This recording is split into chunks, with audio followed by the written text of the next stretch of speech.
ఆపదామపహర్తారం దాతారం సర్వసంపదా లోకాభిరామం శ్రీరామం భూయో భూయో నమామ్యహం. శ్రీరాఘవం దశరథాత్మజమప్రమేయం సీతాపతిం రఘుకులాన్వయరత్నదీపం ఆజానుబాహుం అరవిందదళాయతాక్షం రామం నిశాచర వినాశకరం నమామి. ఎత్ర ఎత్ర రఘునాథకీర్తనం తత్ర తత్ర కృతమస్తకాంజలిం బాష్పవారి పరిపూర్ణలోచనం మారుతిం నమత రాక్షసాంతకం మనోజవం మారుతతుల్యవేగం జితేంద్రియం బుద్ధిమతాం వరిష్టం వాతాత్మజం వానరయూధముఖ్యం శ్రీరామదూతం శిరసా నమామి. ఉల్లంఘ్య సింధోత్సలిలం సలీలం యశోకవన్యం జనకాత్మజాయ ఆదాయ తేనైవ తదాహలంకాం నమామి తం ప్రాంజలిరాంజనేయం బుద్ధిర్బలం యశోధైర్యం నిర్భయత్వమరోగత అజాడ్యం వాక్పటుత్వం చ హనుమస్మరణాత్ భవేత్. రామాయ రామచంద్రాయ రామభద్రాయ వేధసే రఘునాథాయ నాథాయ సీతాయ పతయే నమః. రామచంద్ర పరబ్రహ్మణే నమః. వాల్మీకి రామాయణము యుద్ధకాండ అధ్యయనం చేస్తున్నాము. ఇందులో 91వ సర్గలో రాముడు లక్ష్మణుడిని ఓదారుస్తున్నాడు. లక్ష్మణుడు ఇంద్రజిత్తు సంహరించాడు. ఐంద్రాస్త్రాన్ని ఎక్కుపెట్టేసి రామ యొక్క విశేషాన్ని పలికాడు. అనగా ఇది ఒక రకంగా రామబాణం. ఐంద్రాస్త్రాన్ని ఎక్కుపెట్టి ధర్మాత్మ సత్యసంధశ్చ రామో దాశరథిర్యది పౌరుషేచ అప్రతిద్వంద్వ శరైనం రావణిం జహి. జహి రావణిం శరైన సరి అంటే అర్థం ఏంటి అనమాట? ఐంద్రాస్త్రానికి ఎక్కుపెట్టి రాముడు సత్యసంధుడైనచో ఈ బాణము ఆ ఇంద్రజిత్తును వధించుగాక అని వదిలేశాడు ఆ ఇంద్రాస్త్రాన్ని. దాంతో ఇంద్రజిత్తు సంహరింపబడ్డాడు. ఇప్పటికి యుద్ధంలో లక్ష్మణస్వామి బాగా దెబ్బలు తిన్నాడు. అంటే ఆయన ఆ ఇంద్రజిత్తు వేసిన బాణాలకి అందులో మాయాయుద్ధం చేశాడు కదా, చాలా దెబ్బలు తిని రక్తం గారుచూ పాపం చాలా దుఃఖంలో ఉన్నాడు అంత. అటువంటి ఆ లక్ష్మణస్వామిని వానరులు హనుమ వీళ్ళందరూ రామచంద్రమూర్తి దగ్గర తీసుకొచ్చిన తర్వాత రామచంద్రమూర్తి ఆ లక్ష్మణస్వామిని కౌగలించుకొని శరీరం అంతా నిమిరి దానికి సంబంధించిన ఔషధాలు వేసేసి ఆయన మెచ్చుకొని, నీవు చాలా సమర్థుడు అయినావు లక్ష్మణ, నీవు ఇంద్రజిత్తును సంహరించి లోక కళ్యాణం చేశావు అన్నారు. లోక కళ్యాణం అంటే అర్థం ఏంటి? దేవతలని బాధ పెట్టినటువంటి వాడు ఎవరు? ఇంద్రజిత్తు. అనగా రావణాసురుడి కన్నా మహాప్రమాద భరితుడు ఇంద్రజిత్తు. ఇంద్రజిత్తే ఇంద్రుడిని జయించాడు కాబట్టి ఇంద్రజిత్తు అని పేరు వచ్చింది. అట్లా అనమాట. కాబట్టి లోక కళ్యాణం చేసావని చాలా మెచ్చుకున్నాడు. ఈ విధంగా ఇక్కడ వానరుల దగ్గర రామచంద్రమూర్తి ఉంటే చాలా సంతోషంగా ఉన్నారు వీళ్ళందరూ. ఇప్పుడు ఆ తర్వాత లక్ష్మణుడికి చికిత్స చేశాడు సుషేణుడు. సుషేణుడు అనేటువంటి ఆయన వానరుడు ఇందులో వైద్యం డాక్టర్ గారు ఆయన మందులు అంటే ఈ గాయాలు తగిలినటువంటి వాళ్ళకి మందులు ఇటువంటి ఇవ్వటం అనేటువంటి వాడు ఆయన కార్యక్రమం పూర్తి చేశాడు. ఇంతవరకు రామచంద్రమూర్తి వైపు ఉన్నటువంటి విశేషం తెలుసుకున్నాం. ఇక ఆ తర్వాత రావణాసురుడి సంగతి. రావణాసురుడి దుఃఖానికి అంతు లేకుండా ఉంది. ఇంద్రజిత్తు మరణించేటప్పటికి అనగా తనకి కుడి భుజం పోయింది. ఆ మరణించేటప్పటికి చాలా దుఃఖంలో ఉండిపోయినాడు. ఈ దుఃఖంలో ఉండిపోయినటువంటి రాక్షసరాజు అయినటువంటి ఈ రావణాసురుడు చాలా బాధపడి చివరికి మహాకోపాన్ని తెచ్చుకొని ఏం చేయబోతున్నాడంటే సీతను వధిస్తే సరిపోతుంది అని అంటున్నాడు. ఆ కోపం ఎటువైపు చూపించాడంటే సీత వైపు చూపించాడు. కాబట్టి సీతను సంహరిస్తానని పెద్ద ఖడ్గం ఒకటి తీసుకొని ప్రళయ కాలాగ్ని వలె మహాకోపంతో విజృంభిస్తూ ఎక్కడ వనం? అశోకవనం. అశోకవనానికి బయలుదేరాడు. బయలుదేరి వెళ్తుంటే అందరూ కూడా చెప్పారు, వద్దండి మీరు ఆ పని చేయవద్దు, స్త్రీని సంహరించవద్దు. ఈ విధంగా ఎంతమంది చెప్పినా కానీ వింటలేదు. ఈ సందర్భంలో ఒక విశేషమైనటువంటిది దీనిలో వచ్చింది అనమాట. ఏమిటంటే ఒక రాక్షస వీరుడు, ఒక రాక్షసుడు, ఆయనకి ఆ ధర్మం తెలిసినటువంటి ఆయన అనమాట. ఆ రాక్షసుడు ఆయన చెప్పాడనమాట. ఏమిటంటే సుపార్శ్వుడు. సుపార్శ్వుడు అనేటువంటి ఆయన ఈ రాక్షస వీరుడు అనమాట. ఈయన ధర్మం తెలిసిన వాడు కనుక చెప్పాడు. రావణ, నీవు ఆ పని చేయవాకు, సీతను సంహరించవాకు. సీతను సంహరించడం అంటే స్త్రీని సంహరించడం అని అర్థము. అది మహాపాపము. నువ్వు వేదాంగాలు చదివినటువంటి వాడివి, చాలా గొప్పవాడివి. నీవు సీతను అనగా స్త్రీని వధించడం చాలా అధర్మము. జాగ్రత్త, నువ్వు మాత్రం ఈ పని చేయవద్దు అని చెబుతూ సుపార్శ్వుడు అంటాడు, రావణ, నీవు సాక్షాత్తు కుబేరుని సోదరుడవు. కుబేరుడికి ఎంతో మంచి పేరుంది. ఆ మంచి పేరుంది కాస్త ఏముంది, కుబేరుడు కూడా చెడ్డ పేరు వస్తుంది. తమ్ముడు ఈ పని చేశాడు అనేటప్పటికల్లా కుబేరుడు కూడా చెడ్డ పేరు వస్తుంది అనమాట. అది అటువంటి నీవు క్రోధము చే ధర్మమును వదలి సీతను సంహరించవాలని ఎందుకు అనుకుంటున్నావు? రాక్షసేశ్వర, నీవు వేద విద్యను అభ్యసించిన వాడవు, బ్రహ్మచర్యం ముగించుకొని అగ్నిహోత్రం మొదలు స్వకర్మలు సదా చేయుచున్న వాడవు. అటువంటి నీవు స్త్రీని చంపవాలని ఎందుకు కోరుతున్నావు? కాబట్టి ఇది నీకు అధర్మము అని చెప్పాడు. అధర్మం అని చెప్తూ ఇంకా మాతో కలిసి నీ కోపం యుద్ధంలో చూపించు, రాముడి మీద చూపించు, రాముడిని చూపించు, రాముడిని సంహరించు. ఈ రోజు కృష్ణ పక్ష చతుర్దశి అనగా అర్థం రేపు అమావాస్య. నేడు యుద్ధం ప్రారంభించి అమావాస్య నాడు విజయమును పొందుము. ఇప్పుడు మొదలుపెట్టి చతుర్దశి రోజున, అమావాస్య రోజున చంపేసి. ఇది ఇక్కడ ఒక విషయం ఒకటి గుర్తుకొస్తున్నది. మీకు కొంచెం దూరం తీసుకుపోతే వెంటనే చెప్పేస్తారు. ఇక్కడ ఏంటంటే మాసం చెప్పటంలా నేను, ఈ మాసం కూడా మీరు గుర్తు తెచ్చుకోవాలి. కృష్ణపక్ష చతుర్దశి, ఆ తర్వాత అమావాస్య వచ్చేటువంటి పండగ ఏమిటి? దీపావళి. అమ్మ, నీకు ఒక్కదానికి తెలుసు, మిగిలిన వాళ్ళందరూ నిద్రపోతున్నారు. దీపావళి గురువు గారు. కరెక్టే, నువ్వు చెప్పింది కరెక్టేను. చంద్రుని నిద్రపోతున్నది కదా, పనిలో ఉంటుంది. దేవి నవరాత్రులు, నరక చతుర్దశి, దీపావళి. అంటే ఏంటి, ఆశ్వీజ మాసంలో యుద్ధం ప్రారంభమైంది, అమావాస్య రోజున సంహరించి. అందుకనే ఇటేమో నరక చతుర్దశి, అటు దీపావళి. అందుకనే ఉత్తర దేశంలో మనకు ఆ దీపావళి రోజున, మీకు గుర్తుందో లేదు, అటు పెద్ద రావణాసురుడు బొమ్మలు, ఇంద్రజిత్తు బొమ్మలు పెట్టి వాళ్ళు దహనం చేస్తారు. రావణ దహనం అని చేస్తుంటారు. అదే అనమాట. దసరా అప్పుడు కూడా చేస్తుంటారా? దసరా అంటే అదేలే, దసరా అప్పుడు కూడా, దసరా కన్నా దీపావళి ఎప్పుడు చేస్తుంటారండి ఎక్కువగా. దీపావళి ఎప్పుడు చేస్తుంటారు ఒకసారి గుర్తు తెచ్చుకోండి. దసరా కూడా చేస్తుంటారు ఒక్కోసారి, వాళ్ళ ఇష్టము. అయితే ఒక సంవత్సరం ఏమైందంటే, ఎప్పుడు చాలా కాలం క్రితం ఈ తమిళనాడు వాళ్ళు వీళ్ళు ఇట్లా చేస్తుంటే వాళ్ళు ఏం చేశారు తెలుసునా? రాముడు విగ్రహాలు తగలబెట్టారు, రావణాసురుడి పూజించి. ఆ తర్వాత ఏదో ఒక సంవత్సరం దాన్ని చేశారు, తర్వాత లేదనుకోండి ఇప్పుడు అటువైపున. అది అట్లా అనమాట. అది అందుకని ఇక్కడ మనకు ఒక ఆధారం దొరుకుతున్నది, రామాయణంలోనే ఆధారం దొరుకుతుంది. కృష్ణపక్ష చతుర్దశి, అమావాస్య, అది ఇక్కడ రెండు అనమాట. ఇట్లా దీన్ని బట్టి మనం ఏమనుకోవాలంటే, దీపావళి అంటే ఆశ్వీజ మాసం చివరిది కదా, అది అనమాట. సహజంగా యుద్ధాలు ఆశ్వీజ మాసంలో చేస్తుంటారు. అది సరే, ఈ విధంగా చెప్పావు. సుపార్షుడు అన్నాడు. సుపార్షుడు ఇన్ని మాటలు చెప్పేటప్పటికి రావణాసురుడి మనస్సు మారింది, ఇది అర్థం. రావణాసురుడి మనస్సు మారి సుపార్షుడు చెప్పిన ధర్మసమ్మతమైన వచనములు విని అంగీకరించి గృహమునకు వెళ్ళను రావణుడు. తరువాత మిత్రులతో కూడి సభకు ఏర్పాటు చేసేసాడు. అదనమాట. చేసిన తర్వాత 93వ సర్కలు రాముడు రాక్షస సేనను సంహరించడం మొదలుపెట్టేశాడు. రాక్షస సేనను సంహరిస్తున్నారు. అటు ఇటు రెండు వైపుల యుద్ధాలు బాగా జరుగుతున్నాయి. రాక్షసులు వానరులతో యుద్ధం చేస్తూ ఉన్నారు. ఇక్కడ ఒక రెండో పాయింట్లో ఒక 3 లైన్లు ఒక విశేషం ఉంది. ఏమిటంటే, చిత్రమైన ఆయుధములచే రాక్షసులు వానరులను కొట్టగా, వానరులు రాక్షసులను శిలలచే వృక్షములచే కొట్టిరి. ఈ విషయం ఎప్పుడు యుద్ధకాండంతా ఇదే పని. వాళ్ళు రాళ్ళు చెట్లు, వీళ్ళేమో ఆయుధాలు, ఇదేగా, ఇది మామూలు. దీంతో ఈ విధంగా కొట్టారు. రక్తము ప్రవహిస్తూ ఉన్నది అని చెబుతున్నారు. వానరులు రాక్షసులు శిలలచే వృక్షం కొట్టడం, రక్తస్రావం.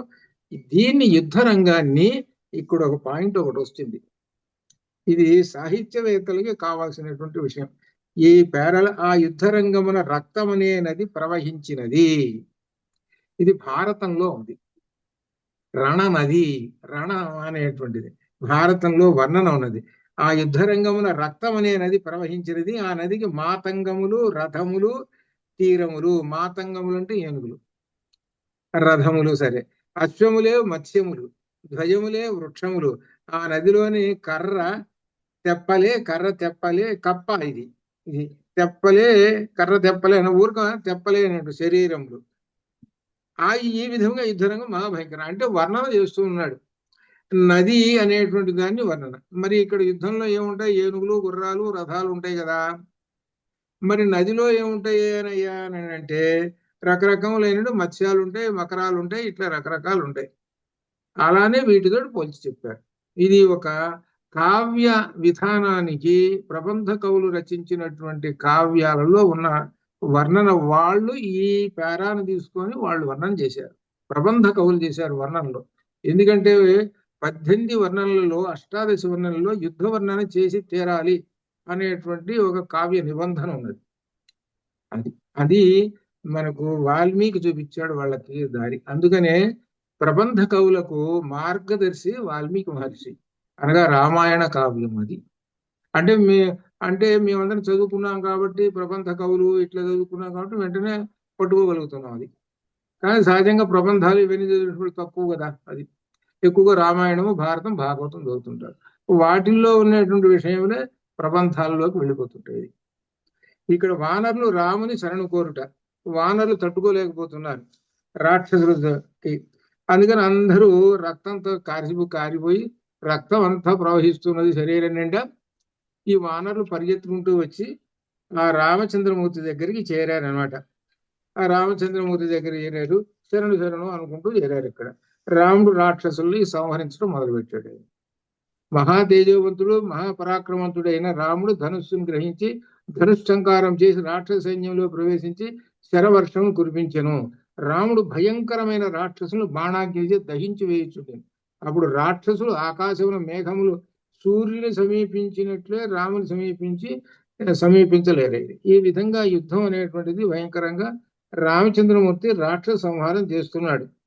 ఈ శ్లోకం కిందనే రాముడు రాక్షస సేన నడుమ మహావేగంతో సంచరించుతూ రాక్షసులను వధించుతూ మెరుపు వలె ఎచట వారికి కనిపించుతుండును అచటనున్న రాక్షసును రామునిగా భ్రమించి, ఇడుగో రాముడు ఏనుగులను చంపుతున్నాడు, ఇడుగో రథమును నుగ్గు చేయుచున్నాడు, ఇడుగో నిశిత బాణములచే సైన్యమును చంపుతున్నాడు, ఇడుగో అశ్వములను చంపుతున్నాడని పలుకుతూ రాక్షసులు ఒకరినొకరు రామునిగా భ్రమించి తమ్ము తామే చంపుకొనిరి. అంటే ఏంటి? రామచంద్రమూర్తి తన యొక్క ఆ విద్య ఉన్నది, ఎవరు విశ్వామిత్రుడు ఇచ్చినట్టు విద్యలు ఉన్నాయి, ఆ విద్యలు ప్రయోగించి ఉంటాడు. అందువల్ల ఏంటంటే ప్రతి రాక్షసుడికి ఒక్కొక్క రాముడు కనపడుతున్నాడు. ప్రతి రాక్షసుడికి రాముడు కనపడుతున్నాడు కదా. రాముడిని సంహరించడం అని అనుకొని ఏమిటనమాట, ఎదురుగా రాక్షసుడే ఉన్నాడు, కానీ రాక్షసుడు అనే విషయం తెలుగు రాముడు అని అనుకోండి పోటు పొడుస్తున్నాడు. కానీ వాడు రాక్షసుడు, ఎదుటిన్నటువంటి వాడు రాక్షసుడు, వీడు రాక్షసుడు, వాడు రాక్షసుడే. కానీ ఎదురు నాకు చిక్కాట రాముడని ఒక పోటు పొడి చేయగానే వాడు చచ్చాడు. ఎవడని చెవులు పడేటప్పుడు రాక్షసుడు. అంటే ఈ విధంగా రాక్షసులు వాళ్ళందరూ వాళ్ళే పొడుచుకొని చచ్చారు అని చెప్తున్నారు. ఈ యుద్ధంలో ఉన్నటువంటి ఈ విద్య వలన అనమాట. సరే, ఈ విధంగా చేస్తూ మహాత్ముడైన రాముడు ఆ రాక్షసులకు ఏ విధంగా కనబడను. రాముని ధనుస్సు అగ్రభాగము అలాత చక్రం అగ్రభాగమే కనబడుచుండెను. అంటే చివరి భాగం అక్కడ కొన కనబడుతున్నది, కానీ మిగిలిన వంచినటువంటిది నారి కానీ ఇవన్నీ కనపట్టాలి. అంత వేగంగా బాణం వేస్తాడు. అది మనకు ఖరదూషణాదులు సంహరించేటప్పుడు శూర్పణఖ చూసి వెళ్ళి చెప్పింది అనమాట. ఆయన బాణ ప్రహారం ఎప్పుడు తీస్తున్నాడో బాణం తెలియదు, వంచినటువంటి ధనస్సు వంచినట్టే ఉన్నది, బాణాలు మాత్రం వేలు వెళ్ళిపోతున్నాయి. అందుకనే ఆయనకి పేరు కోదండరాముడు అని పేరు వచ్చింది. ఆ ధనుర్విద్యలో రాముడు తర్వాత ఇంకెవ్వరూ లేరు. రాముడే. మనం భారతంలో కూడా ఎవరైనా చెప్పుకున్నా వాళ్ళు ఎవరు పనికిరారు అనుకోండి, రాముడి తర్వాతనే ఎవరైనా ధనుర్విద్యలు, అంత గొప్పవాడు అనమాట. రాముని ధనస్సు అగ్రభాగము అలాత చక్రము అగ్రభాగమే కనబడుతుంది, కానీ రాముడు కనబడటం లేదు. అలాత చక్రం అంటే ఆగి ఉన్న కర్రను గిరగరా త్రిప్పగా ఎదురు చూచు వారికి అగ్ని మాత్రమే కనబడును, కర్ర కనబడదు. అనే ఒక కర్రకి అగ్ని చుట్టుకొని అంటే ఏది మంట మండుతుంది, దానికి గిరగిర తిప్పుతుంటే కర్ర కనబడదు, అగ్ని కనబడుతుంది. అంతే కదా చూసేటప్పుడు అది అలా ఉంది అని ఇక్కడ చూసుకోండి. ఈ ఉపమానం చెప్పాడు ఎట్లా. ఈ ఉపమానాలు ఇవన్నీ కూడా ఆ కవులు తర్వాత ప్రబంధ కవులు ఇవన్నీ అర్థం చేసుకొని వాళ్ళు తమ కావ్యాల్లో రాశారు వాళ్ళు. అలా అనమాట ఇది. అది అందుకనే రామాయణము రాస్తేనే కవి, రామాయణం రాయలేదు ఎన్ని పుస్తకాలు రాసినా ఆయన కవి కాదు, పండితుడు కాదు. పుస్తకాలు ఎన్నో రాశాడండి, కానీ రామాయణం రాయలేదు, కానీ పక్కన పెట్టేస్తారు. ప్రాచీన కాలం నుంచి ఉన్నది ఇది ఈ రోజు వరకు. సుశ్రామ సత్యనారాయణ గారు ఎన్నో పుస్తకాలు రాశాడు, అప్పుడు 1000 పడగలు రాసేసాడు, గొప్ప పేరు వచ్చింది. కానీ రామాయణం మొదలు పెట్టుకుని 5 సంవత్సరాలు పెట్టింది ఆయన రాసేటప్పుడు. రామాయణ కల్పవృక్షం. ఆ రామాయణ కల్పవృక్షానికే ఆయన జ్ఞానపీఠ అవార్డు వచ్చింది. ఆయన రాసిన 1000 పడగలు రాలా, 1000 పడగలకి ఆంధ్ర యూనివర్సిటీ వాళ్ళు ఇచ్చారు అంతే. ఆయన పుస్తకాలు ఎందుకు రాశారు, రామాయణానికి ఇచ్చారు. అట్లా అనమాట అది. అలానే కవులందరూ రామాయణం రాశారు. తిక్కన గారి దగ్గర నుంచి కవులందరూ రామాయణం రాస్తూనే ఉన్నారు, ఏదో ఒక భాగం రాస్తూనే ఉన్నారు. అది లేకపోతే ఆ రాముని స్తుతించటం ఏదో సందర్భంలో చేస్తూనే ఉన్నారు. మనకు శంకర విజయంలో కూడా ఉంది. శంకర విజయంలో కూడా రామాయణము వచ్చింది. అది ఎక్కడ అనమాట అది. సరే సరే ఈ విధంగా రామచంద్రమూర్తి యుద్ధం చేస్తున్నాడండి. రాముడు ధనుస్సును మండలాకారముగా వంచి బాణవర్షం కురిపించుతుండగా ఈ విధముగా ఉన్నది. రాముడు కాలచక్రము, రాముడు అంటే కాలచక్రము, రామచక్రము. యుద్ధం అనే రాముడనే మృత్యు చక్రము రాక్షసు సంహరించుతుండగా ప్రజలు దర్శించారు. ఆ రామచక్రములకు రాముని శరీరమే నాభి, రాముని జలమే బలమే జ్వాలలు, రాముని శరములే దాని అంచులు, ధనుస్సే చక్రము, వింటినారి ధ్వనియే ఆ చక్రము ధ్వని, రాముని తేజస్సు బుద్ధి అనునవి దాని కాంతి పుంజములు, దివ్యాస్త్రముల గుణములే దాని చివరి భాగములు. ఇటువంటి రామచక్రము అంటే కాలచక్రము కాబట్టి దీన్ని పోలిక తీసుకొని చెబుతున్నాడు. అది అర్థం. రామచక్రం అంటే కాలచక్రము అనగా కాలమే రామచంద్రమూర్తి. అందుకనే నామరామాయణంలో కాలాత్మక పరమేశ్వర రామ అనే మాట రావటానికి ఇగో ఇక్కడ ఎక్కింది పాయింట్ మనకి. అది అట్లా అనమాట. ఇలా ఆయన సంహరిస్తూ ఉన్నాడు రాక్షసులను. కామరూపులైన రాక్షసులను వాయువేగం గల 10,000 రథములను, మహాబలం గల 18,000 ఏనుగులను, రౌతులతో సహా 14,000 గుర్రములను, 2 లక్షల మంది సైనికులను, అగ్ని శిఖల వంటి బాణములతో రాముడు ఒక్కడే జాము కాలములో దివసస్య అష్టభాగే పగటి కాలంలో 8 భాగం అనగా 1 గంట 30 నిమిషములు. 1 గంట 30 నిమిషములలో ఇగో ఇప్పుడు చెప్పినట్టు 10,000 రథాలు, 14,000 గుర్రాలు, ఇదిగో పదార్థాలు, వీటన్నిటినీ 1.5 గంటలు పూర్తి చేసేసాడు. అనగా ఎంతటి మహాభయంకరమైనట్టు యుద్ధం చేశాడు. అట్లా రాక్షసులను సంహరించాడు, రాక్షసుల గుర్రములను ఇవ్వడది. ఇక్కడ ఒక విశేషం ఉంది. ఏమిటంటే ఇప్పటిదాకా ఉన్నటువంటి మహావీరులైన రాక్షసులు 30 మంది పోయినారు. 30 మంది పోయినారు, మహావీరులు, శ్రేష్ఠులు. ఇక మిగిలిపోయింది ఇంక శ్రేష్ఠులు ఎవడున్నాడు, ఎవడు లేడు. ఇకపోతే సైన్యము ఇదే మిగిలినటువంటి వాడు ఉన్నారు కొద్దిమంది. ఇంక వీళ్ళని పటాపటా 1.5 గంటలో లాగి పారేసేసాడు. ఈయన లాగించేసేటప్పుడు ఆంజనేయ స్వామి ఉన్నాడుగా, ఆయన ఊరుకుంటాడా? ఆయన కూడా చూపిస్తాడు. ఎక్కడో సందర్భంలో వస్తున్న తర్వాత చూద్దాం. ఎట్లా సరే 1.5 గంటలో మొత్తాన్ని సంహరించేసేసాడు రామచంద్రమూర్తి. రథములు ముక్కలైపోయినవి, ధ్వజములు విరగొట్టబడ్డాయి అని ఈ విధంగా చెబుతూ ఇంకా ఈ విధంగా రాక్షస సంహారం జరిగింది. రామునిలోని ఈశ్వర శక్తి, రుద్రశక్తి ఇది చెబుతున్నాడు. ఈ రుద్రశక్తి మళ్ళీ చూపించాడు ఇక్కడ. అక్కడ అరణ్యవాసంలో కరదూషణాదులు సంహరించేటప్పుడు రుద్రశక్తి చూపించాడు, మరలా ఇక్కడ రుద్రశక్తిని చూపిస్తున్నాడు. అనగా రాక్షస సంహారానికి రుద్రశక్తి చూపించాడు. అనగా అధర్మాన్ని జయించాలి, ధర్మ సంస్థాపన చేయాలి, అందుకని రుద్రశక్తి కావాలి. ఆ రుద్రశక్తిని చూపించి ఇక్కడ మహాత్ముడైన రావణుడు తన దగ్గరలో ఉన్న సుగ్రీవునితో, విభీషణునితో, హనుమంతునితో, జాంబవంతునితో ఏమంటున్నాడు? ఈ దివ్యాస్త్ర బలం నాకు త్రయంబకునికి, అంటే శివుడు త్రయంబకుడు, 3 కన్నులు కలవాడు ఈశ్వరుడు. ఈ దివ్యాస్త్రం నాకు త్రయంబకునికి మాత్రమే కలదు. ఏతదస్త్ర బలం దివ్యం మమ వా త్రయంబకం స్యా అని చెప్పాడు. నేను అర్థం ఏంటి, అచ్చంగా త్రయంబకుణ్ణి ఇప్పుడు నేను అచ్చంగా రుద్రావతారంలో ఉన్నాను నేను అని చెప్పాడు. ఇప్పుడు రాక్షసుడు కనపడ్డాడు అని అంటే వాడు వెళ్ళిపోయినట్టే. ఇది త్రయంబకం యజామహే సుగంధిం పుష్టివర్ధనం ఉర్వారుకమివ బంధనాతు మృత్యోర్మృత్యమావృతాతు. ఇక్కడ రెండో అర్థం కూడా ఉంది. నేను త్రయంబకుణ్ణి అంటున్నాడు కదా, ఈయన ఎంతమందిని చంపాడు, ఎంతో మందిని చంపేసేసాడు కదా, కుర్రాలు ఏనుగులు ఎంతో మంది. అంటే అర్థం ఏంటి, వాళ్ళందరూ త్రయంబకంలో లీనమైపోయినారు, మోక్షం సిద్ధిరస్తు. ఇది ధ్వని గర్భితంగా ఉన్నది. ఎట్లా అంటే ఇక్కడ చెబుతున్నాడు నేను త్రయంబకుణ్ణి అన్నాడు. మరి పరమాత్మ లీనమైనారంటే యుద్ధంలో వీళ్ళందరికీ కూడా మోక్షం సిద్ధించింది అని అర్థం. అది అంత గొప్ప. ఈ పైకి చెప్పకుండా తినచ్చు. ఈ మాట వల్ల మనకు అర్థం వస్తుంది. వీళ్ళందరినీ సంహరించాలంటే లయం చేసుకున్నాను. రుద్రుడు ఏం చేస్తాడు, లయం చేసుకుంటాడు. సృష్టి స్థితి లయలు, స్థితికారకం విష్ణువు, లయకారకం రుద్రుడు. నేను లయం చేసుకున్నాను. ఎంత విశేషం. నేను ఇంద్రునితో సమానుడు, మహాత్ముడు, శస్త్రాస్త్రము ప్రయోగించడం ఎందుకు అలసట లేనివాడు అయిన రాముడు రాక్షసరాజు సైన్యము సంహరించాడు. అంతర దేవతా గణములు సంతోషముతో చక్కగా స్తుతించారు. పైనుండి చూస్తూ ఉన్నారంతా. ఎవరు, దేవతా గణాలు చాలా సంతోషించారనమాట. ఇక ఆ తర్వాత మరి అందరూ పోయినారు రాక్షస వీరులు. మరి భార్యలు ఉంటారు కదా, ఒక 10 కోట్ల మంది రాక్షస వీరులు అనుకోండి, 10 కోట్ల మంది భార్యలు స్త్రీలు అని అర్థం చేసుకోవాలి. వీళ్ళు 10 కోట్ల మంది పోయినారంటే 10 కోట్ల మంది స్త్రీలు దుఃఖిస్తూ ఉంటుంటారు. వాళ్ళందరూ ఆ దుఃఖం చెబుతున్నాడు. రాక్షస స్త్రీలు విలపిస్తున్నారు.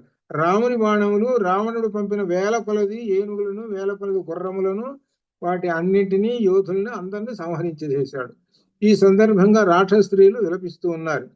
యుద్ధరంగంలో రాముడు చంపగా మిగిలిన రాక్షసులు తమ భార్యల దగ్గరకు చేరి దీనులై చింతాక్రాంతులైరి. మిగిలిన రాక్షసులు కొంతమంది పారిపోయినారు, వాళ్ళ ఇళ్లకు పోయినారు, వాళ్ళు ఏడుస్తూ కూర్చున్నారు. ఇంకొంతమంది ఏంటంటే పుత్రులను పోగొట్టుకున్న తల్లిదండ్రులు ఎట్లా, సైన్యంలో ఎంత ఉంటారు, తండ్రి ఉన్నాడు, కొడుకు ఉన్నాడు సైన్యంలో, వాళ్ళు పోయినారు. బంధువులు ఉంటారు, వాళ్ళు పోయినారు. దీనిలో ఒక మాట చెప్పాడు, లంకలోట రాక్షస సేన అంటే ఏమిటట, వృద్ధులు తప్పక, బాలురు తప్పక మిగిలిన వాళ్ళందరూ రాక్షస సేనట. వృద్ధులు తప్పక అంటే సీనియర్ సిటిజన్స్, పిల్లలు ఉంటారు, వాళ్ళు తప్పక మిగిలిన ఎంతమంది అయితే ప్రతి ఇంటిలో ఉంటారో వాళ్ళందరూ రాక్షస సైన్యం అని మొట్టమొదటి చెప్పేశారు. అందరూ అంటే దీన్ని బట్టి చూస్తే ఏంటంటే లంకంతా కూడా రాక్షస సైన్యంతో నిండిపోయింది అర్థం. రాక్షసులు ఎంతో మంది వెళ్ళిపోయినారు. ఇక శూర్పణఖని తిడుతున్నారు. ఇప్పుడు తెలుసుకున్నారు ఈ మూలం అంతా ఎక్కడి నుంచి వచ్చిందండి, అసలు యుద్ధం రావడానికి కారణం ఏమిటి, మూలం ఎవరు అని తెలుసుకున్నారు. శూర్పణఖని తిడుతున్నారు. ఇక్కడ ఒక విశేషం ఒకటి ఉంది. ఏమిటంటే శూర్పణఖ ఎవరు, రావణాసురుడి చెల్లెలు. ఇది 4వ ఆమె, ముగ్గురు, 3వ వాడు విభీషణుడు, 4వవాడు శూర్పణఖ. శూర్పణఖని విద్యుజ్జుహుడు అనేటువంటి ఒక రాక్షసుడికి ఇచ్చి పెళ్లి చేశారు. చేసిన తర్వాత ఒకానొక యుద్ధంలో బావమరిది అంటే ఈ శూర్పణఖ భర్తని అంటే విద్యుజ్జుహుడిని రావణాసురుడు చంపేశాడు.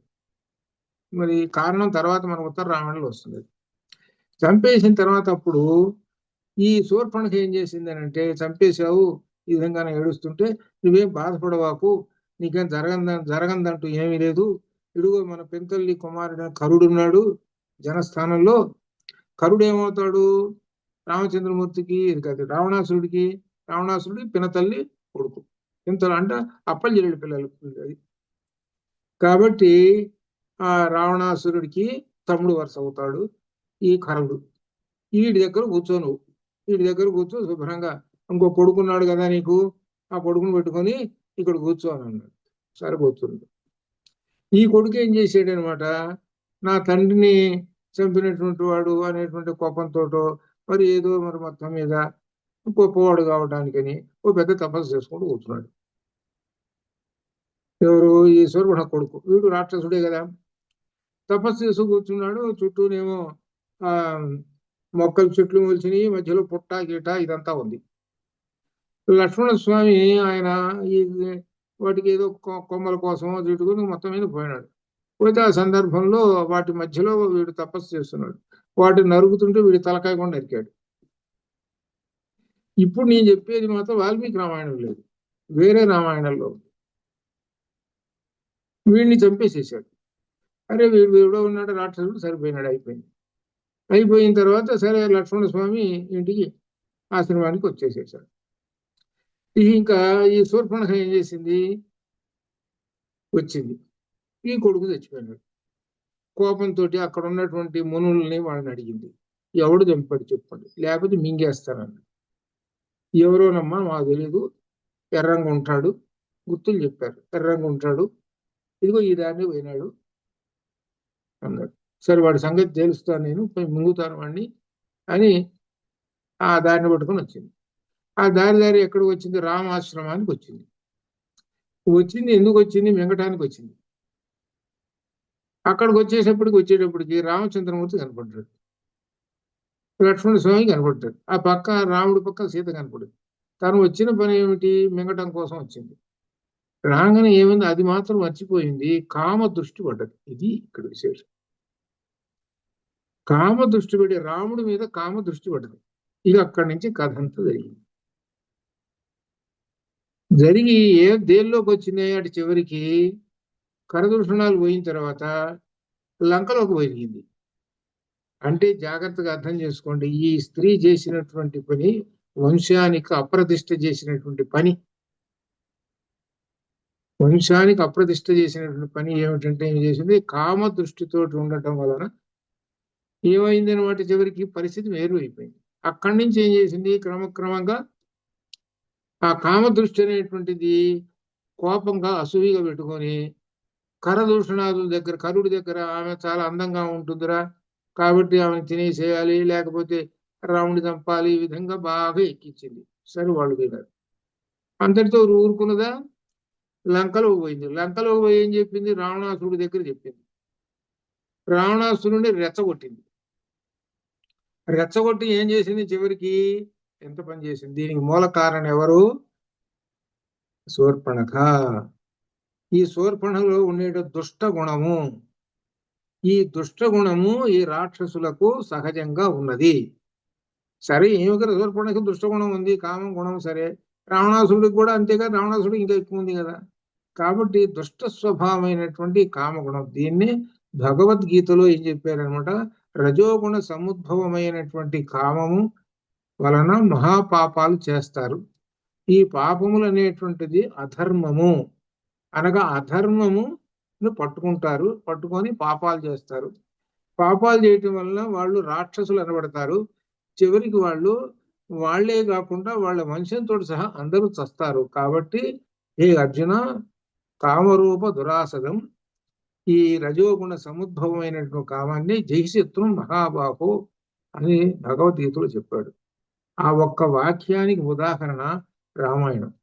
భగవద్గీతలో ఒక్క ఉదాహరణకి జయిశత్రుం మహాబాహో అని చెప్పారే, ఆ దురాసదము మహాపాపాత్మైనటువంటి రజోగుణ సముద్భవమైనటువంటి కామం వలనే ఇదిగో రావణాసురుడి యొక్క వంశం మొత్తం నాశనం అయిపోయింది. ఇది మహాపాపిష్టిది, అధర్మాన్ని చేయిస్తుంటుంది, దీన్ని వదిలేసేయి అన్నాడు. దీనికి ఉదాహరణగా రామాయణ కథ. అది అందువల్ల భగవద్గీతలో చెప్పేటువంటి ఒక్క శ్లోకానికి ఏమిటనమాట, మనం మన ఈ రామాయణం అంతా అట్లా భారతంలోను కూడా కనపడుతుంటాయి. అదేమాట. అందువల్ల శూర్పణఖని తిడుతూ కూర్చున్నారు వీళ్ళు, ఎవరు, ఈ రాక్షస స్త్రీలు. నీ వల్ల కదా మా వాళ్ళందరూ పోయినారు అని పాపం వాళ్ళు ఏడుస్తున్నారు. శూర్పణఖ వృద్ధురాలు, వంగిన పొట్టగలది, వికృత రూపము గలది. అటువంటి ఆమె మన్మథునితో సమానమైన రూపం గల రాముని దగ్గర వనములో ఎట్లు వచ్చినదో కదా చూడండి, దీని ఆకారం ఎలా ఉందో చూసుకోండి. అటువంటిది రామచంద్రమూర్తి, మన్మధుడైన రామచంద్రమూర్తిని కోరావు నువ్వు. నీ కథ చూసుకో, ఈ విధంగా ఉంది నీ జీవితం, నీ నడవడిక. దీనివల్ల ఏమైంది, ఎంతమంది చచ్చిపోయినారో చూడు అని చెబుతున్నాడు. సరే శూర్పణఖ ఉంది, రావణాసురుడు ఎందుకు ఉండాలి, పోనీ ఆమె శివుడు ఎందుకు ఉండాలి, వీడు అదే దారి, వీళ్ళందరికీ కూడా అదే గుణం అనమాట. శూర్పణకు కురూపి, అందరిచే నిందింపదగినది. అటువంటి ఆమె సుకుమారుడు మహాసత్వుడు సర్వభూత హితములను ఆసక్తి కలవాడైన రాముని చూచి ఎట్లు కామ పరవశురాలైనది కదా. లంకలోని ప్రజలు రామవర్ణన చేసిన ధన్యులు. చివరికి ఆ ప్రజలు ఉన్నారు చూశారు, రామచంద్రమూర్తి అని వర్ణన చేసుకుంటున్నారు. రామచంద్రమూర్తి సాక్షాత్ పరబ్రహ్మ స్వరూపం అని. సుకుమారం మహాసత్వం సర్వభూత హితేరతం దృష్ట్వా లోక నింధ్యాస హీన రూప ప్రకామిత. శూర్పణఖ ఎటువంటి సద్గుణములు లేనిది, హీనురాలు అటువంటిది. కానీ గుణవంతుడైనటువంటి రామచంద్రమూర్తి వదనం చూస్తే కదా ఎంతటి ధన్యమోనని. రామచంద్రమూర్తిని యొక్క రూపం చూసేటప్పటికల్లా కామం కలుగుతుంది. ఎవరికి కలిగేది? రజోగుణ సముద్భవమైనటువంటి వాళ్ళకి కలుగుతుంది. ఎవరికైతే రజోగుణ సముద్భవం లేకుండా సత్వగుణం ఉంటుందో వాళ్ళకి మహాభక్తి కలుగుతుంది. అది ఏమిటి అంటే, ఇక్కడ అడవిలో అనగా అరణ్యకాండలో మహామునులు చాలా మంది చూశారు. రామచంద్రమూర్తి యొక్క విగ్రహం చూస్తుంటే ఎంత అందంగా ఉంటుందో చెప్పలేం. పుంసాం మోహన రూపాయ శ్రీనివాసాయ మంగళం అనగా ఏంటి? పురుషులకే మోహం కలిగించేటువంటి రూపము. పురుషులకి ఆలింగనం చేసుకుందామా ఈ శరీరాన్ని అని అంతటి మోహాన్ని కలిగించేటువంటి రూపము, అంతటి అందమైనటువంటి రూపము. అంతటి అందమైన రూపాన్ని మహర్షులు మహామునులు అందరు దర్శించి ఆ రూపంలో నారాయణుని దర్శించి నమస్కారం చేశారు. ఇది సత్వగుణానికి లక్షణం. అదే రూపాన్ని శూర్పణఖ చూసి కామరూపం కదా ఆమెకి, తమో గుణం కదా, అప్పుడు ఏమైంది? పరిస్థితి మారింది. ఇదే ఇక్కడ తెలుసుకోవాల్సిన గొప్ప విశేషమైనటువంటి సత్వగుణం ఉన్నటువంటి వాడికి ఇటువంటి వాళ్ళు కనబడితే వాళ్ళు ఏమనుకుంటారంటే దైవ భావంతో చూస్తారు. సీతాదేవిని అందరూ చూశారు, అయోధ్యలో ఉన్న వాళ్ళందరూ చూశారు, అందరూ నమస్కారం చేశారు. ఎవరు కూడా ఆమెని కామించలేదు. మహాలక్ష్మి స్వరూపురాలు. ఎందుకంటే సత్వగుణం అది. సత్వగుణం ఉన్నటువంటి వాడు ఏం చేస్తాడంటే ఎదుటి మనిషిలో ఉండేటువంటి జ్ఞాన సంపదను పట్టుకుంటాడు, ఎదుటి మనిషిని పరమాత్మగా చూస్తాడు. దీనికి విరుద్ధం అనేటువంటి వాడు బాగా అందంగా ఉన్నారే, ఇక తర్వాత విషయాల తర్వాత అదేనమాట. అందువలన మనం రామాయణంలో తెలుసుకోవాల్సిందంటే రామచంద్రమూర్తిని చూసినటువంటి వాళ్ళందరూ కూడా శ్రీమన్నారాయణుని యొక్క స్వరూపం అండి అని అనుకున్నారు మహానుభావులు అందరూ. ఎవరైతే వ్యతిరేక్తంగా ఉన్నారో వాళ్ళందరూ కూడా అది అట్లా అనమాట. విశ్వామిత్రుడికి ఒకవేళ రామాయణంలో విశ్వామిత్రుడికి మనకు ఒక కథ చెబుతారు. ఏమిటంటే సప్త ఋషులు ఉన్నారు. ఆ సప్త ఋషులు సరే వాళ్ళందరిట రామచంద్రమూర్తిని చూశారట. చూసి అనుకున్నారట, అయ్యా రామచంద్రమూర్తి మాకు కోరిక ఉంది, నెరవేరుస్తావా అన్నట్ట. ఏమిటంటే ఏమి లేదు, నిన్ను చూస్తుంటే ఎంతటి కామ దృష్టి కలుగుతుందో చెప్పటం లేదు, ఎంత అందమైనటువంటి రూపమో చెప్పలేము. కాబట్టి నువ్వు ఒక్కొక్కళ్ళు ఒక వరుసగా ఆలింగనం చేసుకుంటాము, నువ్వు ఇష్టపడతావా అన్న. అంటే అప్పుడు అన్నట్టు రామచంద్రమూర్తి, నేను ఒక్కళ్ళకే ఈ జన్మలో ఈ అవతారంలో, ఎవరంటే సీతాదేవికి ఇంకెవరు లేరు. మనస్ఫూర్తిగా సీతాదేవి, అంతేగాని నీకెవరికి నేనంటూ ఆనందం ఇచ్చినటువంటిది ఎవరికి? గుహుడికి ఒకడికి, ఆంజనేయ స్వామికి ఒకడికి, అలా అనమాట. ఇట్లా కాబట్టి నేను మాత్రం ఎవరికి ఈ జన్మలో మీకు ఆలింగనం ఇవ్వను. మీరు కోరారు కనుక వచ్చే జన్మలో మీకు ఇస్తాను. వచ్చే జన్మకు శ్రీకృష్ణుడుగా జన్మిస్తాను. అప్పుడు అష్టభార్యలుగా, అప్పుడు ఏమిటనమాట, సీతాదేవి రుక్మిణిగా వస్తుంది. మీ 7గురేమో ఇలా రండి. 7గురిలో విశ్వామిత్రుడు సత్యభామ అని అంటారట. ఏంటంటే విశ్వామిత్రుడు కాస్త కోపిష్టి కాసేది కదా అని చెబుతారు. ఇది ఒక కథ అనమాట. వచ్చే జన్మలో మీకు అవకాశం ఇస్తాను అన్నట్టు అని మనకి పురాణ కథ చెప్పుకుంటూ చెప్తుంటారు అనమాట. అది అట్లా అనమాట. అందుకని రామచంద్రమూర్తిని చూసి, అందుకనే చూసినటువంటి వాళ్ళందరూ మహానుభావులందరూ కూడా, దశరథుడు కూడా రామచంద్రమూర్తిని విష్ణు స్వరూపంగా దర్శనం చేసుకున్నాడు. అందరూ ప్రతి వాళ్ళు ఎవ్వరు కామ దృష్టితోటి ఎవ్వరికి కనపడలేదు. అది గొప్ప విశేషం. అది నేర్చుకోండి.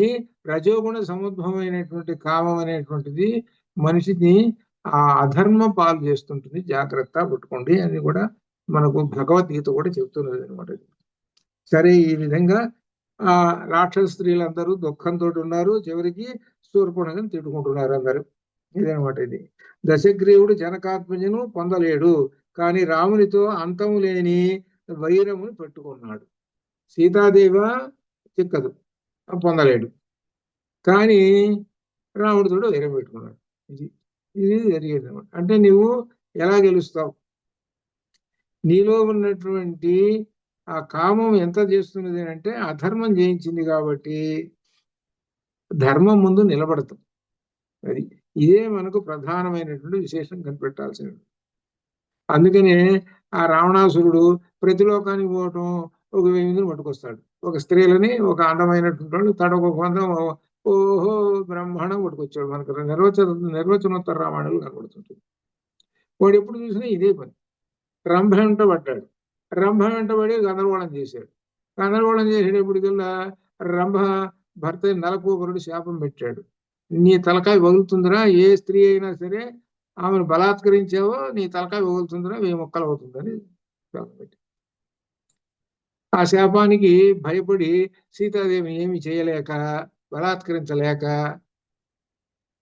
భయపెట్టి వశం చేసుకుందామని యుద్ధాలు చేసి ఎంత దూరానికి వెళ్ళిపోయినాడో చూడండి ఈ కామదృష్టి. అదే అందుకనే అర్థం చేసుకోండి, ఈ కామం అనేటువంటిది పాపాలు చేయిస్తుంటుంది. నీవు ఎంత చదువుకున్నా, ఎంత జ్ఞాన సంపద ఉన్నా కానీ చివరికి అది ఏమవుతుంది అన్నట్టు బుగ్గిపాలవుతుంది. రావణాసురుడు పేరు చెప్పగానే ఏమని అంటారు అందరూ? దుర్మార్గుడు అంటారు. కానీ ఎంతటి విద్యా సంపన్నుడో చెప్పలేం. చాలా వేదాంగాలే కాదు, సమస్త కళలేంటి, అనేకమైనటువంటి తెలిసినటువంటి చాలా గొప్ప విద్యావేత్త. ఎవడన్నా ఒక్కడు కూడా అంటున్నాడు ఆ మాట?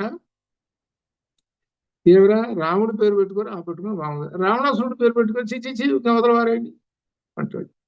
అవునరా, బాగా చదువుకున్నవాడు రావాడు రావణాసురుడు, పెద్ద అయినా మాకు అనవసరం అయ్యా, రావణాసురుడు పేరు పెట్టుకోవడం ఏమిటి అని అంటారు. చూడండి మరి ఎంత తేడా వచ్చిందో. నీకు చదువుకున్నటువంటి ఆ విద్యా సంపద అంతా కూడా ఎలా అయిపోయిందో చూసుకోండి. అపకీర్తి పాల్గొన చివరి. అందుకని ఎంత విద్యా సంపద ఉన్నా, జ్ఞాన సంపద ఉన్నా ధర్మం అనేది పట్టుకోండి. ధర్మం అనేది కనుక లేకుండా ఉంటే అంతే. సరే, ఈ విధంగా లంకలోని ప్రజలు రాముని పరాక్రమాన్ని స్మరిస్తున్నారు అందరూ. వైదేహిని కోరిన విరాధుని రాముడు ఒక్కడే సంహరించాడు. ఇక లంకలో ఉన్న ప్రజలందరూ చెప్పుకుంటున్నారు, రాముడి చరిత్ర తెలుసుకున్నారు కదా, విరాధుని సంహరించాడు, కబంధుణ్ణి సంహరించేశాడు, మరి ఇక్కడ యుద్ధాలు చేస్తున్నాడు, ఇవన్నీ కూడా తెలుసుకొని ఈయన చాలా గొప్పవాడు అని అనుకుంటున్నాడు. రావణుని అజ్ఞానం కూడా చెప్పుకుంటున్నాడు.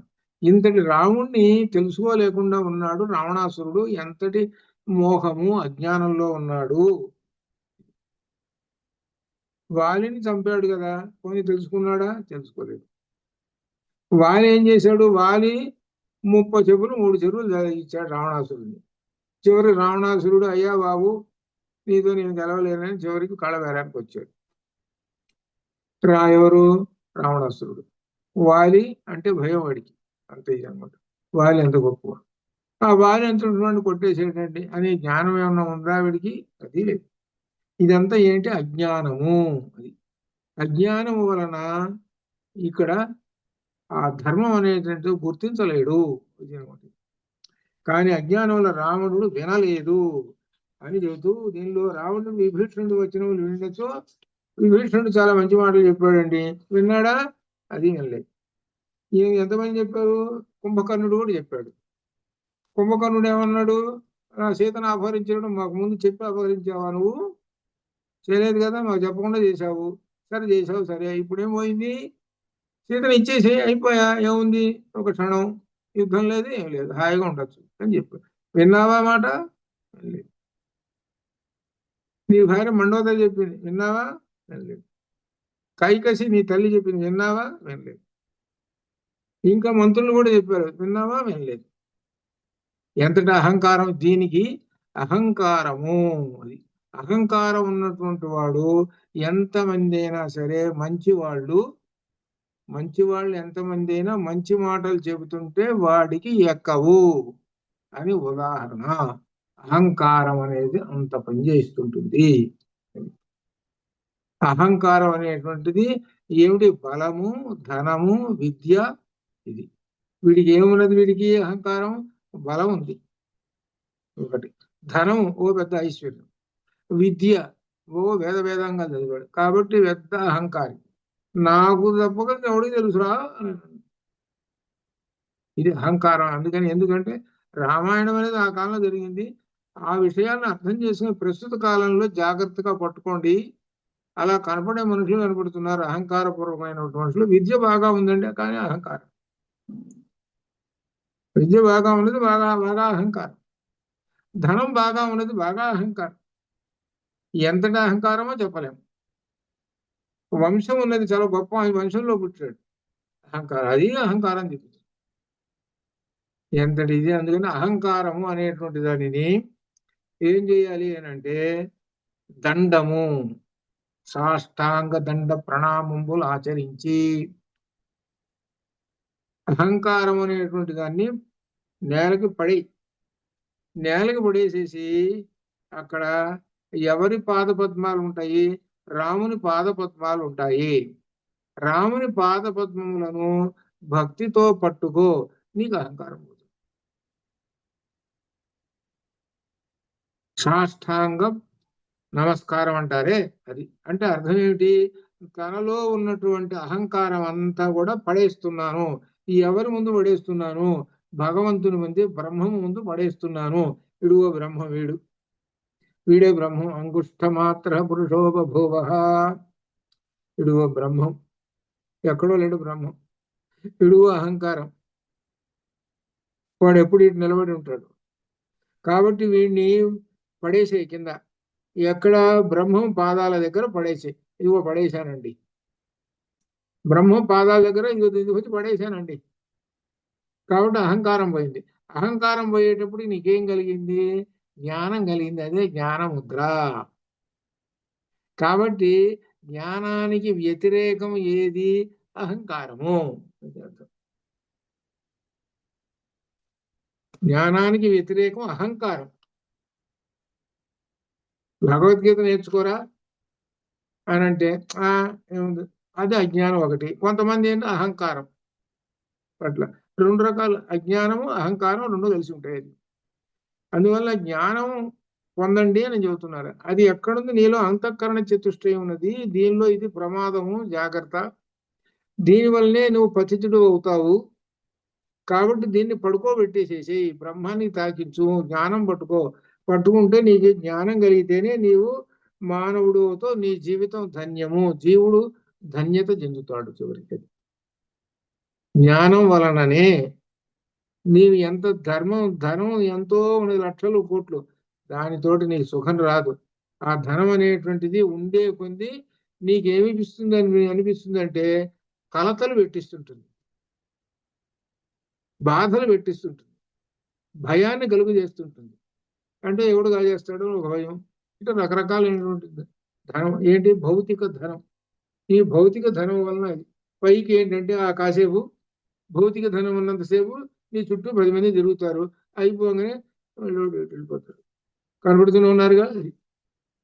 అదనమాట. అది ఇంత విశేషాలు ఇక్కడ ఈ పేజీలో చెప్పుకుంటూ రుద్రావతారం గురించి చెప్తూ ఉన్నాడు. 484వ పేజీలో రుద్రావతారము అని చెబుతూ ఈ 94-27 శ్లోకంలో రావణుడు మరియు రాక్షస వీరులు యుద్ధమునకు బయలుదేరినప్పుడు దుశ్శకునములు. ఈ రావణుడు ఎప్పుడు చూసే వానర వీరులు బయటకు వచ్చేసారనుకో దుశ్శకునాలు. రామాయణంలో ఎక్కువ శకున శాస్త్రం ఎక్కువ ఉన్నది, చాలా చోట్ల ఉంది.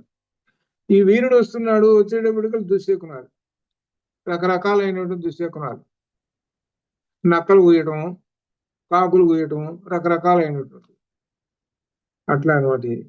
ఇది రావణుడు మహాభయం. కానీ మానవులను రావణునకు మహాభయం ఇప్పుడు వచ్చినది. మానవుల వలన, నరులు వానరుల వలన రావణాసురుడు భయం వచ్చింది. ఇందులో ఇప్పుడు సందేహం లేదని రావణుని దుష్ట ప్రవర్తన ఈ విధంగా అనుకుంటున్నారు. లంకలో ఉన్నటువంటి ప్రజలందరూ అనుకుంటున్నారు. చూడండి, రాముణ్ణి మెచ్చుకుంటూ రావణాసురుని తిట్టుకుంటున్నారని అర్థం. అది ప్రజలు తిట్టుకుంటున్నారు రావణాసురుని. అంటే పరిపాలన ఎలా ఉంది నీ పరిపాలన, రాజు పరిపాలన ఎలా ఉంటుంది అంటే ప్రజలని సుఖశాంతులతో రక్షిస్తూ వాళ్ళని కాపాడాల్సిన బాధ్యతని చివరికి నువ్వు ఎంతటి పాడు పని చేస్తున్నావు, మొత్తం సర్వనాశనం చేసేస్తున్నావు కదా. అటువంటి రాజు గనుక ఉన్నాడు అని అంటే ప్రజలు సుఖపడరు. అనేక విషయాలు మనకు దీనిలో తెలుస్తుంటాయి రావణాసురుడు అని. అందుకనే చివరికి రామాధిపత్ వర్తితవ్యం నా రావణాధిపత్ అని వచ్చింది. రావణుడు వలె వర్తించకము, రాముని వలె వర్తించుము అనే విధంగా అన్నమాట. ఈ రావణాసురుడు ఎన్ని మాటలు చెప్పినా వినలేదు, దుష్టబుద్ధి కలిగినటువంటి వాడు అనే విధంగా రాక్షస స్త్రీలు అందరూ కూడా చెప్పుకుంటూ కౌలించుకొని ఒకళ్ళు దుఃఖిస్తూ ఉన్నారు. ఇప్పుడు కూడా ఇంత జరిగినా కానీ రావణాసురుడు యుద్ధమే, అందరూ వేరు. అంటే ఏంటంటే ఇప్పుడైనా సీతను ఇచ్చేసాడు అనుకో యుద్ధం ఉండదు, ఇంకా కొంతమంది అయినా మిగిలిపోతారు. ఇప్పుడు రావణి యుద్ధోత్సాహం 95 సర్గలో రావణుని క్రోధం. రావణుడు లంకానగరంలో ప్రతి గృహంలో విలపించిన రాక్షస స్త్రీల దీనమైన శబ్దం విన్నాడు. క్షణకాలం ఆలోచించి దీర్ఘమని నిట్టూర్చి మహాకోపం గలవాడే చూచువారికి మహాభయం కలిగించువాడే ఉండెను. అతడు పట్టపట్ట పళ్ళు కొరుకుతూ అతని నయనములు ఎరుపెక్కినవి ప్రళయ కళాగ్ని వలె రాక్షసులను కూడా భయం కలిగిస్తూ ఉండేటువంటి వాడు. రాక్షసులకే భయాన్ని కలిగిస్తుంటాట. మీరు వెంటనే బయలుదేరవలను అని నా ఆజ్ఞగా సైనికులతో చెప్పండి అంటున్నాడు. ఈ సర్గలో వచ్చిన వారు రావణుని అమాత్యులు, మీరు వెంటనే బయలుదేరవలను. 70వ సర్గలో వచ్చిన రావణుని సోదరులు, ఈ సర్గలో వచ్చిన వారు రావణుడు. అంటే ఇంకా రావణాసురుడి సోదరులు ఉన్నారు, వాళ్ళు మీరందరూ రండి అన్నాడు. సరే, ఇదంతా కూడా రావణాసురుడు రాక్షసులతో తన యుద్ధోత్సాహం చెబుతున్నాడు. కొంతమంది ఇంకా మిగిలి ఉన్నారు కదా, ఆ యుద్ధానికి మనం సిద్ధమవుతామని ఆయుధధారులైన రాక్షసులందరూ సిద్ధమయ్యారు, బయలుదేరారు యుద్ధానికి. దుశ్శకునములు వచ్చినాయి. ఇది 4వ పాయింట్ 487 పేజీలో దుశ్శకునములు మామూలుగా వెళుతుంది. రావణుడు వానరులను సంహరిస్తున్నాడు. రావణుడు ఇక వచ్చి క్రమంగా మొదలుపెట్టేశాడు, రాక్షసులు సంహరించడం మొదలుపెట్టేశాడు. సుగ్రీవుడు విరూపాక్షులు సంహరించేసేసాడు. సుగ్రీవుడు రాక్షసులు సంహరించడం, విరూపాక్షుల యొక్క యుద్ధము, ఆ తర్వాత సుగ్రీవుడు మహోదరుని వధించటము, తర్వాత అంగదుడు మహాపార్షుని రామరావణుల యుద్ధము ఈ విధంగా సాగుతున్నది. రేపు శుక్రవారం, రేపు ఒక రోజులో అది. తర్వాత 101లో హనుమ మళ్ళీ ఓషధిని తీసుకురావటం కూడా జరుగుతూ ఉన్నది. ఇక్కడ ఒక గొప్ప విశేషం అనమాట. రేపు హనుమ యొక్క చరిత్రలో వస్తుంది, హనుమ ఓషధులు తీసుకొని రావటం, అది అనమాట. రేపు చెప్పుకుందాము. అందువల్ల శుభం భూయాత్. ఓం పూర్ణమదః పూర్ణమిదం పూర్ణాత్ పూర్ణముదచ్యతే పూర్ణస్య పూర్ణమాదాయ పూర్ణమేవావశిష్యతే. అసతోమా సద్గమయ తమసోమా జ్యోతిర్గమయ మృత్యోర్మా అమృతంగమయ. ఓం శాంతి శాంతి. శుభం భూయాత్.